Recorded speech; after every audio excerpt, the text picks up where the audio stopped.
It is Prime Woman, reaching you from the largest television network in Africa, the NTA. Here we parade beautiful Nigerian women who are shaking the town, who are shaking the society in a positive way.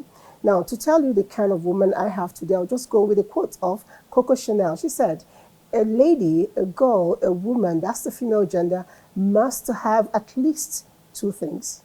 She must know who she is, and she must know what she wants. My guest today is someone who, right from the outset, knew where she was heading to, knew who she was, and has actually worked her talk in actualizing her personality, in building that which she wants, not just for herself, but for the society.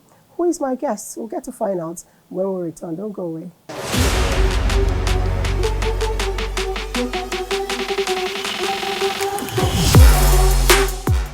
If you just tuned in, you're right on time because we're about to witness the birth of something I'm sure probably as a lady, as a man, you've been using, but somehow you didn't even know where it came from.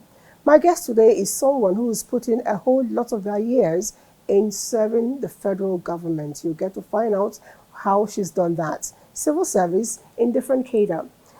At a point, she retired and decided to open up something that is bringing smiles to ladies especially. That's making bags, shoes, making caps, and a whole lot of them put together. She is the MD, the CEO of Lelook. Bags, shoes, a lot of accessories, all put together. My guest is Chief Mrs. Chinwe Florence Onyagom Ezenwa. Nice to have you, ma. Thank you. And then it blew my mind when I got to this place and I said, wow, beautiful woman. And my colleague said, guess how old she is? And I said, she ran it 74. And I'm like, no, you're stronger than I am. What's the secret? Well, I thank God. The secret is in my mind. Oh. The mindset. Okay, not your body, is your mind. No, my mind. That's why they said the mind is a powerhouse. It is a powerhouse. If you say you are, then you are. I am 16 years old and I will stay 16 years old. I am 74 and I will grow to be 80 and still looking strong. That's a good one. Yes, thank you. Man. Now, I know that you've served Nigeria in different capacity as a civil servant and now you moved, transited privately to the private sector. How has this transition been for you? Has it been fruitful? We see things and in our mind, you're a successful person. But for you, do you think it's worthwhile? It is worthwhile, but I would like to say that this, my enterprise, was created out of necessity because I created it to empower my younger brother who was challenged, still is challenged. He couldn't talk and he could not hear. And I told him that if you cannot hear and you can't talk, you can look. So I went out to create Lelook for him. What's the look? I don't understand the scene. That you cannot hear and you can't talk, but you can use your eyes. Okay. You can look and learn. So I set up this Lelook to empower him because I saw ability in disability.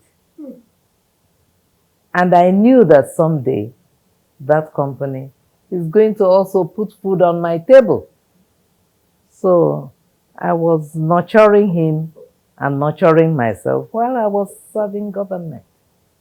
That's a good one. Yes. And you said this was in 1985? 1985, 40 years ago. All right. And when I eventually got out of service, there was nothing else to do but to go to something I've had passion for. And that is making bags and making people beautiful and promoting African heritage through bags.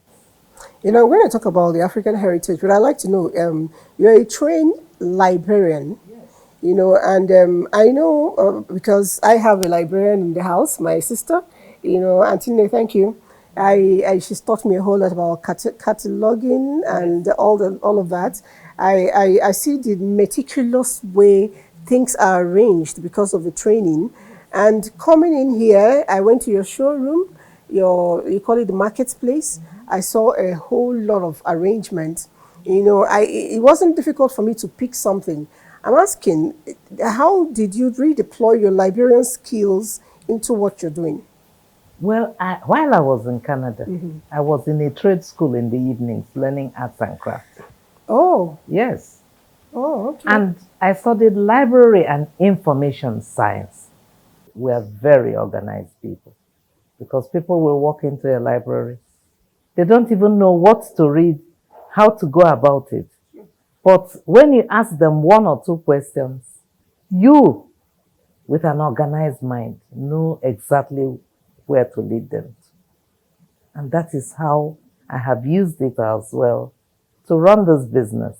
All right, you did mention that you decided to go back to something you love and to make people beautiful, not just in Nigeria, but in Africa as a whole. I know even beyond Africa, your bags are selling. I know that Nigeria started the free trade arrangement, and a little bit whispered to me that you were the first female entrepreneur to really cash in on that. You exported your bags to Kenya. Can you share the experience for me? How has it actually helped what you were doing? You see, when we got to hear about AFCFTA, that trade agreement that Nigeria went into in 2019, and actually kickstarted it in 2021, I took interest because still of that my information knowledge, I'm always seeking to get information. I will never stop looking to get information because information and knowledge is power. So I went out there to find out what AFCFTA has to offer to a business like mine. And I saw it was a prosperity highway. Wow. Because if I'm going to be trading across 54 countries in Africa with 1.4 billion people, with $3.4 billion to earn, I need a piece of that pie. I need those numbers for Nigeria. And I saw that niche. So I keyed in. And that AFCFTA is a rule-based agreement. So we had to get ready, documentation and all of that. They came here. They saw we were starting bags from start to finish. We are not assembling. It's purely originating from Nigeria and ending here. So we were qualified to get that first certificate of origin under guided trade initiative because you cannot trade without that AFCFTA certificate. So July last year, we were blessed to have that number 0001. Wow. And for me, it is a prosperity highway because right now we have our goods in a mall called Lovington Mall. Leluc has a stand there. In Kenya? In Kenya. And very soon You moved to we other will places? be going to Rwanda, Botswana. We're recruiting people, preaching the gospel of made in Nigeria. Yes. That's a good one. From your experience, do you think that more people should queue in, and there's a mine to gold to be mined out of it? Yes, already. Because we have created an academy where we churn out people to face this free trade. Because you need to scale up, whether you're making beans, spices, clothing, bags. If we don't have sufficient army of women and men in production, we will become a dumping ground. So we are the champions. As a matter of fact, yesterday I received a certificate from the Kenyan High Commission and Women's Chamber of Commerce as a champion of trade in Africa. So I think we are leading the trail, and the academy is built to give people capacity. And we have been supported by UNDP We just graduated 100 women 3 weeks ago. And we are graduating people also under Nigerian Export Promotion Council. To face this, it's a war, and we must win. Now, you talked about the academy, and I'm just interested to know what does it take to be in that school? Well, we have categories of people. We train people who don't even have any knowledge, but who are illiterate, because we call it a look and learn program. So long as you can see. Oh, okay. That is the original concept. Look and learn. Oh, okay. So we bring it down to basics. We have qualified facilitators who have been properly trained to handle people without any education. I mean, you don't have to be a PhD holder. If you have that, it's an added advantage. But when you come here, just know you don't know anything about bag making. So all of you are on the same level. So you come, you look, you learn, you go. I see lovely bags you have actually churned out. Sometimes people ask people, what is your inspiration, in doing what you're doing? Look at this one. This one even has a cap, So what inspires you? How do you dream and come up with lovely things like this?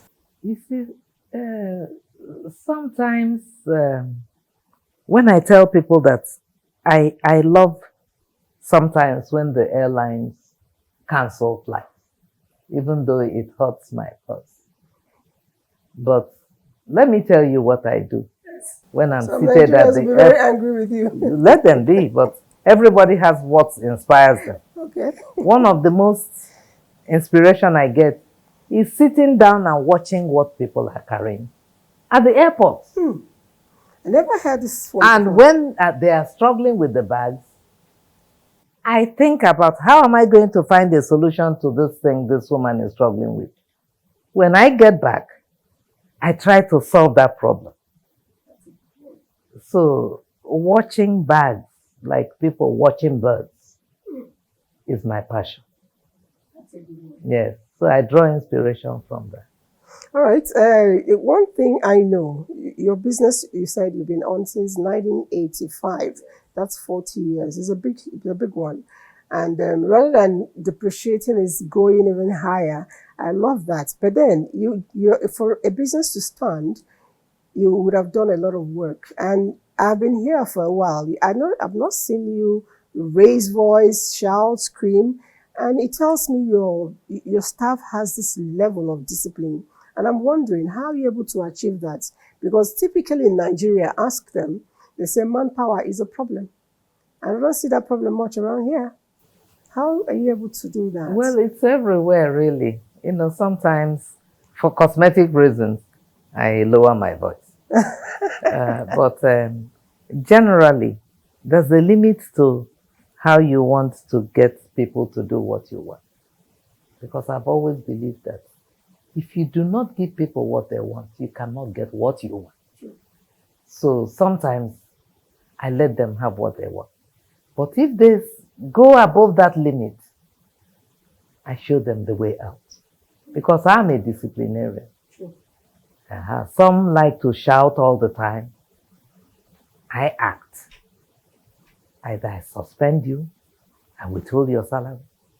I do things that will make you to feel that what you have done is not right. But business is war, I tell people. You have enemies everywhere. But sustainability rests in the leadership of that business. I lead from the front. And I lead transparently. I lead courageously. I lead with perseverance. I lead with resilience. I lead with courage. I bite the bullet. I'm all over the place. So if you see me working and you're sitting, you ought to be out of your mind. Leaders should lead by example. I don't take what is not my own. Your level of discipline is something else. Could it be with your affair with the police? When you worked, could it be that? No, it has to do with upbringing. I lived with my grandmother, who was a disciplinarian to the core. So discipline is in my DNA because she had zero tolerance for misbehavior.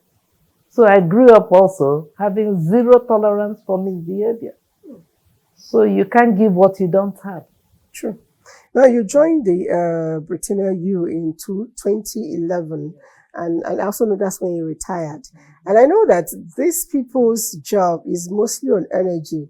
And I'm wondering, is it because of the waterway job you did as the acting MD of the Nigerian National Waterway Services? Was that why you joined? And what are you doing as a member of the organization? That's a very good one. You see, that lady, Uju, was very dear to me when she was growing up, and was always coming to Leluk with her friends when she was at the law school.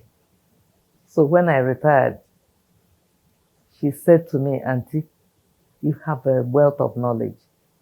I used to admire you when I come to Leluk. I'm sure you can impact some of that in my establishment." I said, as a board member, I accepted, and I have no regrets. Your bags, I want to know what's the acceptability in Nigeria? I mean, we have heard about it, and you're selling, but I don't know, are Nigerians taking it with open hearts? You know, we have this thing about us. Okay, it's foreign. I bought it from here. I bought it from there. You know, how are they accepting it? I'm looking at them. They are beautiful. I can't wait to wear this, you know, and show off on Sunday. You know, I can carry the bag to match with it. I can go to the beach with it. I can go to the church with it. You know, it fits in. But how acceptable is it, you know, for the Nigerian people? I know you do also laptop bags. You know, the men, are they patronizing? Oh, yes. We have a lot of home patronage. Before we started talking about export, we had to test it within Nigeria. Because once it's accepted here, to sell it abroad will not be a problem. Weddings, burials, convocations, corporate gifts, conference bags. We made conference bags for Nigerian Bar Association. We made bags for campaigns. We made bags for Council of Nigerian Engineers. You just name it. If you want well-made, crafted, quality control, because quality has no state of origin. So you come into Leluk, you get quality. Then you go into the open market. We have what we call Nigeria must stay. We don't have Ghana must go. Those bags they used to call Ghana must go. We have our own brand called Nigeria must stay. It's all over the market. And they're actually very beautiful. It is all over the market. They are very good on the pockets. 2,500, 1,000. You can get any price you want here. I see you do a lot of things too with their showcase. So your products, you actually locally source the everything. Yes, that's nice. As a matter of fact, we are giving Louis Vuitton, Chanel, and all of them a run for their money, because by the time we are done with what we're getting into with this our 40th anniversary, I don't know why somebody will go and pay £10,000 for a bag that can be made in Nigeria. In fact, this summer we're going to make sure that Leluk is the in thing in America again for this summer. Amen. We are looking forward. You go to the US now. Everybody that is doing wedding, they are calling us to match everything for them and send. Nigerians in diaspora, they love our bags. We are discouraging people from spending foolishly. In short, they even buy fake bags. Why don't you buy original bag from Leluk and be sure that you're promoting and creating wealth at home? Because one bag bought from us is creating opportunity and wealth for an unemployed youth in Nigeria. So, please, we're counting on you to help us to spread the gospel. All right, let me leave your bag arena a little bit because I'm still intrigued. You're talking, your voice is sounding like a 50-something-year-old person. There's a lot of energy. I see you battling to actually sit down. You want to vibrate, like the African war dancers. I'm just wondering, how do you keep fit? You're not falling ill. I know your mind as medicine is one thing, but I'm sure there is more to it. How do you relax? What makes you, a happy person when you're not working? Meditation helps me a lot. More like yoga? No, Okay. I just close the door in my room and I think about eternity. I think about the nothingness of life, the stillness of the world. I try to relieve my mind of any worries and think about my Creator. Why did He bring me here? What does He want me to achieve here? I do that religiously every day.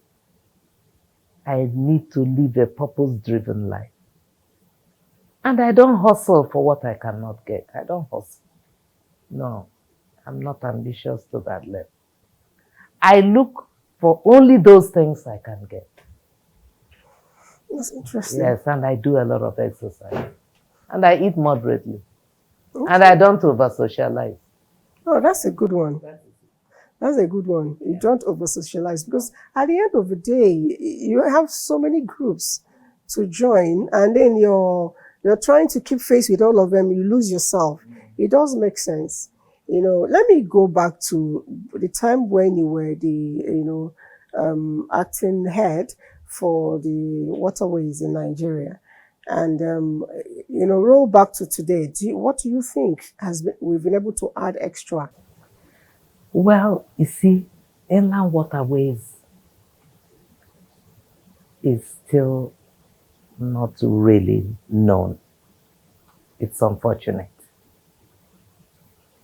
All the governments since Yaradua, they've tried.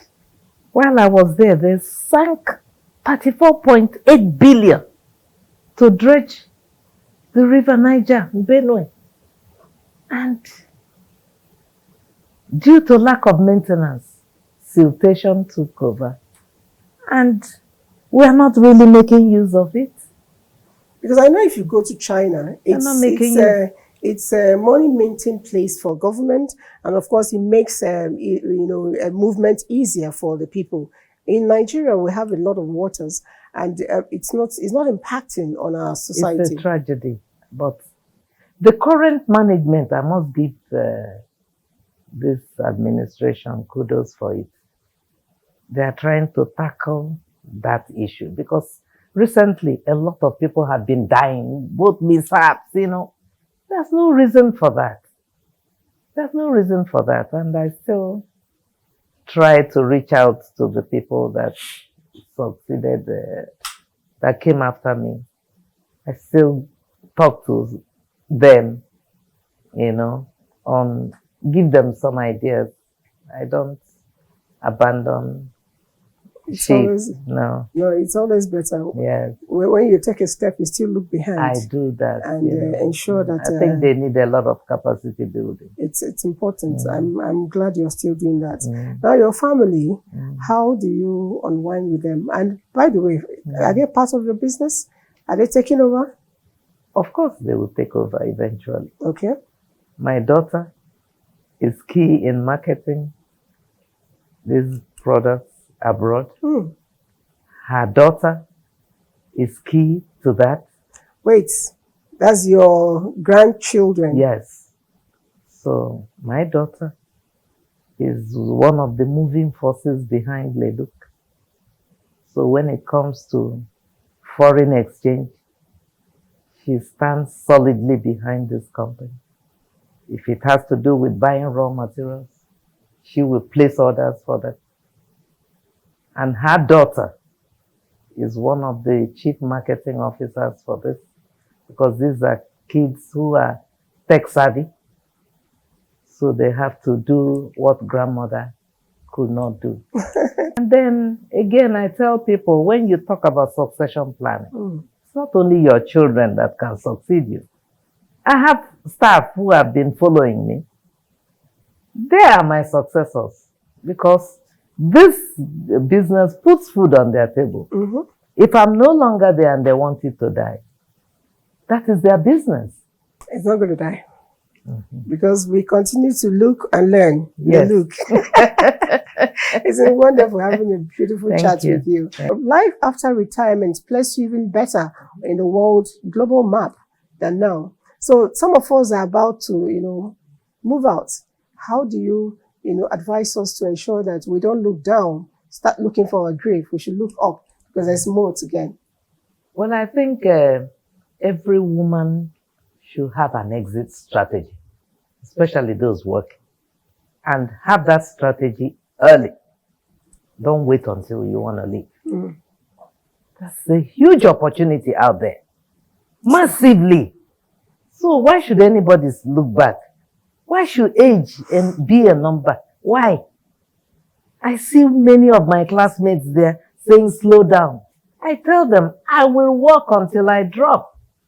Why should I slow down when the Creator has not slowed me down? So get out there, persevere, and prosper. That's the way to go. That is it. Thank you very much. And to all of us who's been watching, I hope that you've been able to pick one or two things. If nothing else, learn to get up and walk. Nature didn't slow you down. So why are you slowing yourself down? You don't have a remote control. Don't try to borrow another person's remote control. We must be on the move. Like Martin Luther King said, if you can't walk, if you can't run, walk. If you can't walk, crawl. But whatever you do, don't be stationary, because it's only a dead man that will stay still. The show is Prime Woman. We'll see you again next week when we'll bring you another exciting personality. And for all it's worth, buy Nigeria, because we are all Nigerians and Nigeria belongs to all of us. Bye.